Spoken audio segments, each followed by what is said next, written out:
since we're new at this, guys, and I know we're doing the point of view, Dylan, you're going to ask those questions like, she is that person. So not when she did, when did you get engaged? When did you hit your first? Things like that. You guys learning about point of view. You're becoming that person. So when you're asking Matt questions, what are you going to ask him? You're going to say, hey, Drew, when did you? Things like that. All right? Everybody put down your evaluations for Michaela. Right. You're putting those markings. Okay? We'll work on it together. Also, too, I want to give you guys the option of a microphone. You can use it, not use it, it's your call. Totally up to you. I decided to choose Drew Brees as my topic for my 5th grade biography project. I chose Drew Brees because he is my favorite quarterback and because he is a great role model. The name of this book is called Coming Back Stronger and was written by Drew Brees and Chris Faber. The book is 303 pages long and was written in 2010. I was born Andrew Christopher Brees on January 5th, 1979. I grew up in Austin, Texas in a very sports-minded and competitive family. My mom was an all-state athlete, my grandpa was an high school football coach, and my uncle was an all-American quarterback, and he and his little brother and my little brother Reed dreamed of being all-star baseball champions. Football was always a huge part of my life. Kids always made fun of my birthmark on the right side of my face. It did make me look tougher and gave me more character. Great traits to have as a quarterback in the NFL. Me and my little Reed and sometimes my father would play catch in the backyard. As the field posts were marked out of bounds and the trees were the touchdowns. While my parents divorced early on, Drew and his brother and my brother Reed had a great childhood, and my mom made sure we went to the better schools for the best education and sports programs. I became the starting JV quarterback at my high school almost overnight and led my team 10-0 to the 3rd round of the playoffs. I tore my ACL, which means I blew out my knee, on a fateful day in December 1995, which changed my life. It was a defining moment for me not to let something negative control my emotions. Was I going to quit or come back stronger? Quote. God is looking for a few good men to carry on his teachings and walk to the walk. That's when the light bulb came on in my head. He's talking to me. I want to be one of God's few good men.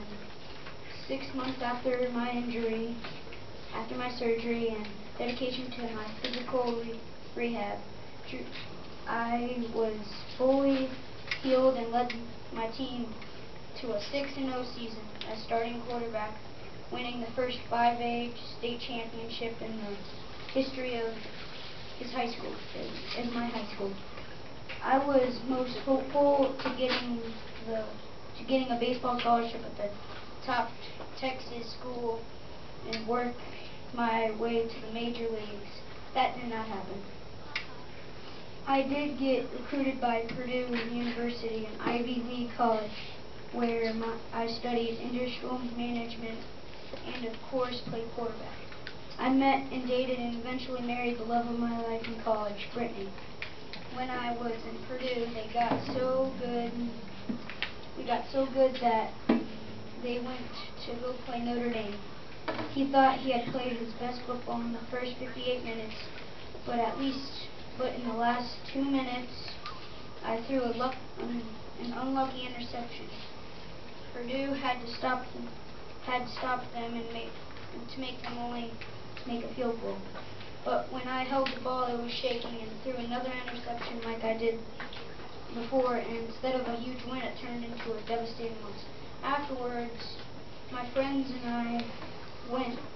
My friends talked to me and to get through to think of the positive and the negative and the glass half full.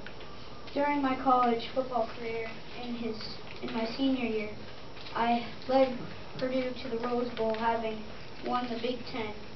They did lose to the Washington Huskies, but left their mark on the granddaddy of all college bowl football games. Also, I was nominated twice for the prestigious Heisman Trophy Award.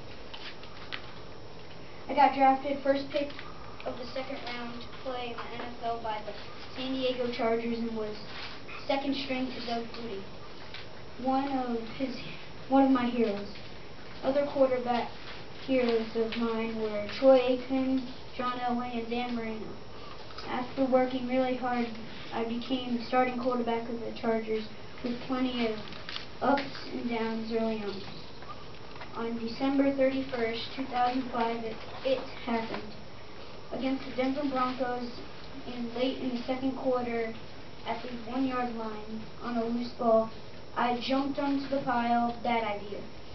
That play caused my right shoulder to go out of its socket and almost end my career. Shortly after, the Chargers released me after an amazing successful surgery and an extremely high level of commitment again to physical rehab for almost a year, and trusting that if God leads you to it, He will see you through it. Drew was signed by the New Orleans Saints. Happy and awful news in 2009. The birth of me and Brittany's son, Balin, and the news of my mom's death as a result of suicide.